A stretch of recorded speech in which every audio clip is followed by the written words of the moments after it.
Bienvenidos a esta nueva exposición sobre teoría de la opinión pública. Mi nombre es José Gerardo Moreno, yo soy estudiante de Comunicación Social de la Universidad Bicentenaria de Aragua y hoy he traído un interesante tema para compartir con ustedes. En este caso, vamos a hablar sobre las encuestas y todo lo relacionado con ellas. Además, no solo vamos a tratar del aspecto conceptual de las encuestas, sino además vamos a tratar de elementos históricos y de el uso de las mismas tanto en el mundo como en Venezuela. Existen metodologías y técnicas que facilitan evaluar y medir la opinión pública. Se trata de las técnicas de tipo cuantitativo y cualitativo. Vamos a pasar a tratar rápidamente todo lo relacionado a las técnicas cuantitativas y cualitativas. Comenzamos diciendo que son aquellas, las cuantitativas son aquellas que permiten establecer patrones sobre el comportamiento de un grupo de personas. Además, se trata del manejo del fenómeno que puede ser observado a simple vista por el investigador y que puede ser objeto de mediciones o de la aplicación de tareas de carácter experimental y del análisis para fines estadísticos. Tenemos además que la encuesta como tal consiste en la formulación de un cuestionario que sirve para recabar información sobre cualquier tema. Eso lo mencionamos al principio, lo estamos repitiendo ahora y lo ampliamos con lo siguiente. Y es que la encuesta puede ser aplicada de forma personal o vía telefónica o simplemente a través de la formulación de un cuestionario vía internet. También tenemos más elementos que son utilizados para la recolección de datos y en este caso hablaremos ahora del uso de sondeos. Tenemos que el sondeo es una forma bastante parecida a la encuesta, pero tiene un menor grado de rigurosidad. Además hay que decir que es una herramienta que es de uso común en eventos políticos, normalmente elecciones de cargos públicos, y sirve para medir tendencias de opinión o de voto. Además, en el sondeo se pueden permitirse el uso de preguntas abiertas o cerradas. Preguntas cerradas, preguntas de sí o no. Bien, tenemos por aquí datos sobre el uso del sistema cualitativo. El uso del sistema cualitativo implica el manejo de un sistema que se compone de objetivos, procedimientos, resultados y conclusiones. Cuando hablamos del uso del sistema cualitativo, hay que decir que se va a proceder a tomar un elemento o un conjunto de elementos sobre un tema. Normalmente tomamos las opiniones y cuando se trata de utilizar el sistema cualitativo es porque se va a desarrollar una investigación especializada o profunda sobre un tema en concreto. En cuanto al uso del sistema cualitativo, una característica de esto es que el investigador siempre va a dejar de lado sus prejuicios, sus opiniones, y se va a dedicar simplemente a indagar y a observar sobre el tema, y él puede experimentar sensaciones como empatía, respeto, conexión con el entrevistado, y en este nivel es cuando se realiza además la validación y la interpretación de los datos. Hablemos ahora de más herramientas para la recolección de información de datos y vamos a tratar sobre el análisis de contenido. Cuando hablamos de análisis de contenido, se trata del estudio que un investigador hace sobre un documento o sobre partes del mismo y él procede, de acuerdo a él procede a expresar su punto de vista, básicamente. Hablemos rápidamente ahora sobre los grupos de enfoque, muy utilizados en la industria publicitaria. Un grupo de enfoque o focus group es una forma muy concreta de reunir a un grupo de gente con perfiles y antecedentes diferentes que se convoca para tener una discusión guiada sobre un tema cualquiera, y esto sirve para conocer diferentes puntos de vista y para ofrecer soluciones que le permitan a la empresa o a la entidad que desarrolla este grupo de enfoque mejorar, corregir o potenciar la iniciativa o producto que está presentando. Hablamos ahora de los grupos de discusión. Los grupos de discusión se basan en organizar, básicamente, como su nombre lo dice, una discusión o charla sobre un tema determinado de un grupo de personas que no se conocen entre sí. Este es un ejercicio que sirve básicamente para obtener datos acerca de los gustos, intereses y opiniones de los participantes. Normalmente los resultados de este grupo de discusión suele ser transcrito y utilizado para la evaluación y el análisis. Pasamos a hablar ahora de las encuestas, el origen de las encuestas a nivel mundial y en Venezuela. Origen de las encuestas. En 1936 se produjo un hito que marca el nacimiento propiamente dicho de las encuestas de opinión pública y que marcaría entonces la tendencia errónea de considerar a la encuesta de opinión pública como una encuesta electoral. Ocurre un hecho, y es que las elecciones presidenciales de Estados Unidos tenían a dos candidatos muy competitivos entre sí, que tenían mucha oportunidad de llegar a la Casa Blanca. Y es que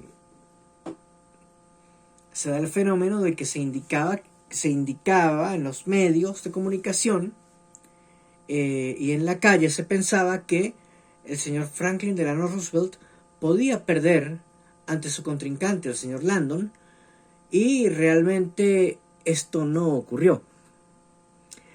En esa elección, Gallup predijo que Roosevelt podría ganar.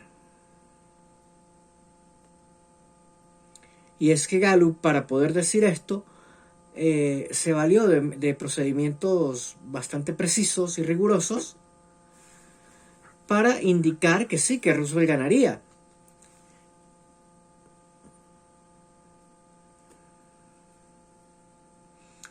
Mientras que Gallup hace esto con el uso de elementos sofisticados para la época y con un método de trabajo que le permitió pronosticar la victoria de Roosevelt, el Literary Digits, que era una entidad, una publicación que solía publicar encuestas en Estados Unidos, se tomó el trabajo de utilizar la lista de abonados telefónicos y la lista de propietarios de automóviles para llamarlos, comunicarse con ellos y preguntarles por quiénes iban a votar. Estas personas normalmente pertenecían al Partido Republicano, mientras que Roosevelt pertenecía al Partido Demócrata, y la encuesta de Literary Digits se basó solamente en data tomada de votantes republicanos. Y esto condujo al error de Literary Digits y al acierto de Gallup, que luego se volvió una encuestadora muy prestigiosa por ser la única capaz en Estados Unidos de pronosticar con mucho acierto cada 4 años al ganador de las elecciones presidenciales. Y es que Gallup acertó desde 1936 en adelante los resultados de las elecciones presidenciales y solamente se equivocó en 1948 cuando le dio el triunfo a Dewey en la elección presidencial, y en ese momento ganó Harry S. Truman la votación y llegó a la Casa Blanca. Sin embargo, esto permitió a la empresa Gallup considerarse como una de las más serias, eficaces y prestigiosas a nivel de encuestas de opinión en Estados Unidos. Esto permitió, desde luego, que la encuesta se incorporara como herramienta de medición de la opinión pública y como herramienta de uso para conocer las tendencias en el mercado electoral. Por supuesto que la encuesta en Estados Unidos ha sido utilizada no solo como herramienta para estudiar el mercado electoral, sino también el mercado económico y el conocer las tendencias y lo que piensa la opinión pública en ese país. Ya hablamos de Estados Unidos, ahora hablemos del resto del mundo. Sucede que cada vez que las encuestas se equivocan, normalmente esto llega a ser noticia. Desde luego que muchas veces se equivocan las encuestas, pero otras veces no. En 1970 las encuestadoras se equivocaron al pronosticar el triunfo laborista cuando al final triunfaron los conservadores en Reino Unido. En Nicaragua, las encuestas decían que ganaba el sandinismo, pero al final triunfó la señora Chamorro, Violeta Chamorro. En 1984 las encuestas en la Argentina, además, no apuntaban al triunfo de Raúl Alfonsín, quien finalmente terminó siendo el candidato electo. En República Dominicana existe la anécdota, de caso real, de un candidato que celebró con champán en la mañana los resultados de las mesas de votaciones y en la tarde terminó siendo el candidato derrotado. Las encuestas en Colombia, por ejemplo, en las elecciones de 1997, daban como ganador en la primera vuelta al conservador Andrés Pastrana, que había sido alcalde de Bogotá y que fue muy famoso por haber sido secuestrado. No obstante, los aciertos a veces son más que los errores. Recordemos que ganó el otro candidato en 1997 en Colombia.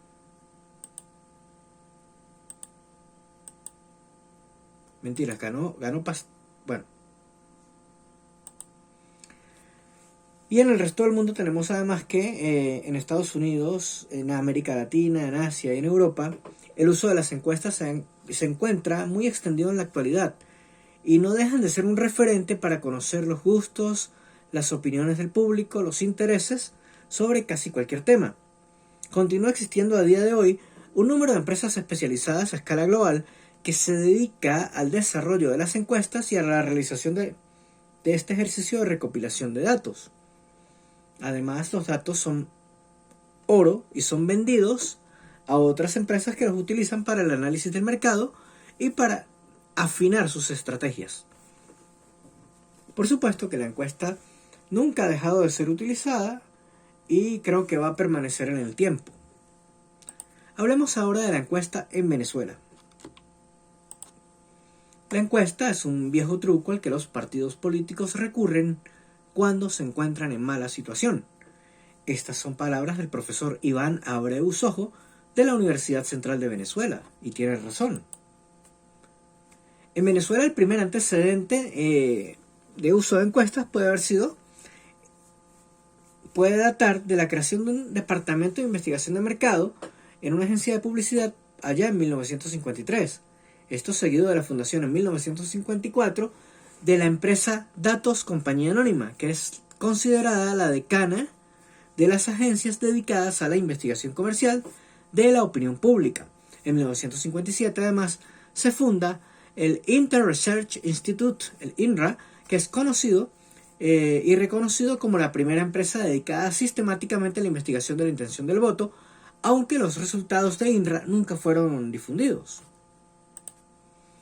Entre 1958 y 1968, en Venezuela, después de la dictadura de Pérez Jiménez, son muy escasas las referencias a encuestas en los medios de comunicación social, no eran muy mencionadas, aunque sí es cierto que se hicieron estudios que estuvieron a cargo de compañías como Epsel y de Datos, además de INRA y de Jetas, que era otra de las empresas que existían en el momento.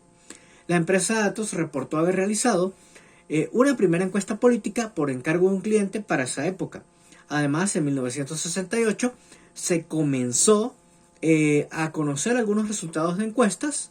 Estos llegaron ya al manejo de la opinión pública, aunque las empresas reportaron que no eran las más conocidas y los errores le daban a estas encuestas una partida de nacimiento ilegítima, si así se quiere, ¿no?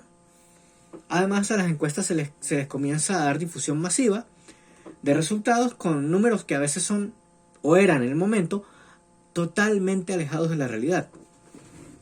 Encuestas como por ejemplo las de Opisa Forma, Sociedad Anónima, y Economistas y Asociados, tuvieron muchos errores y fallaron muchos pronósticos. Por ejemplo, de estas dos empresas que acabo de mencionar, sus publicaciones de encuestas no eran muy fiables porque dieron, por ejemplo, a Rafael Caldera unas cifras muy por encima del resultado que obtuvo en la votación final por la candidatura presidencial. Además, por aquí tenemos y agregamos que muchas de estas compañías no estaban acreditadas para realizar el trabajo de encuestadoras, o eran simplemente empresas fantasmas o de maletín que estaban, bueno, al uso, ¿no?, de los intereses de quien quisiera publicar encuestas en Venezuela. Continuamos con más y tenemos que en la década de 1980 y de 1990 del pasado siglo XX en Venezuela existían ya grandes empresas encuestadoras en el mercado y algunas llegaron a posicionarse por su seriedad y confiabilidad. En la actualidad, a día de hoy, vemos empresas como Interlaces, Consultores 21, Data Analysis y otras que se han consolidado y que son parte del día a día del mundo político, económico y empresarial del país. Desde luego, por ejemplo, instituciones como el gobierno, embajadas y ministerios suelen pagar para que se realicen encuestas para conocer qué piensan los venezolanos sobre distintos temas. Pasamos ahora a presentar los resultados de una encuesta realizada por la Federación Internacional del Fútbol Asociado, FIFA, para conocer qué opinan los fans del fútbol a escala mundial sobre la posibilidad de organizar una Copa del Mundo cada 2 años. Entonces tenemos aquí la presentación de estos resultados y los datos formales de presentación de la encuesta. La empresa responsable del estudio es Iris y YouGov. El tamaño de la muestra es de 23.000 personas en 23 países, repartidas en las 6 confederaciones de la FIFA, y en el que se detectó a 15.000 encuestados con intereses en el fútbol y en la Copa Mundial de la FIFA. ¿Quién pagó el estudio? ¿Quién era el cliente? La FIFA. Y la fecha de aplicación de esta encuesta data del año 2021. Aquí vemos los resultados de este estudio, los datos, de este estudio de opinión. Vemos el registro del número de participantes por confederaciones.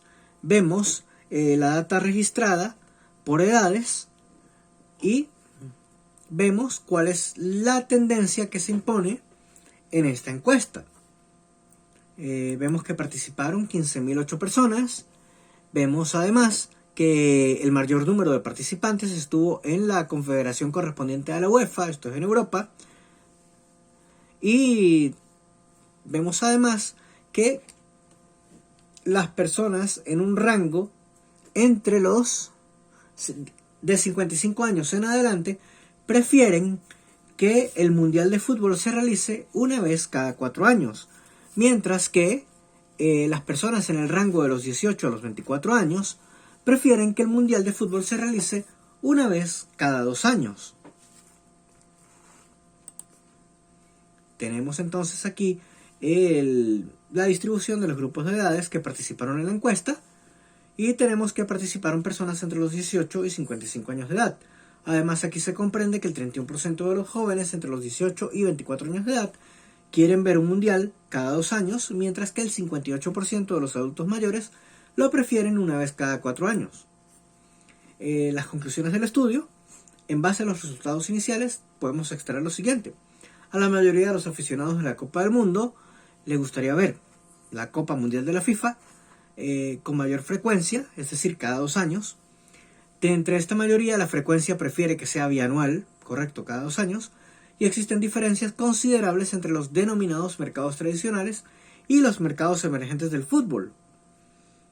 Y las generaciones más jóvenes de todas las regiones, es decir, de todas las confederaciones consultadas, están más abiertas e interesadas en el cambio organizacional del mundial que las generaciones de adultos mayores, que son más tradicionalistas y prefieren que el mundial se haga cada 4 años. Además, tenemos aquí que cuando se totalizaban los datos, y esto viene así en el estudio que hemos tomado de la página de la FIFA, fifa.com.es, tenemos que un 55% de los encuestados desean ver un mundial de la FIFA cada 2 años. Gracias, esta ha sido toda mi exposición. Mi nombre es José Gerardo Moreno, soy estudiante de Comunicación Social de la Universidad Bicentenaria de Aragua y les agradezco la atención prestada.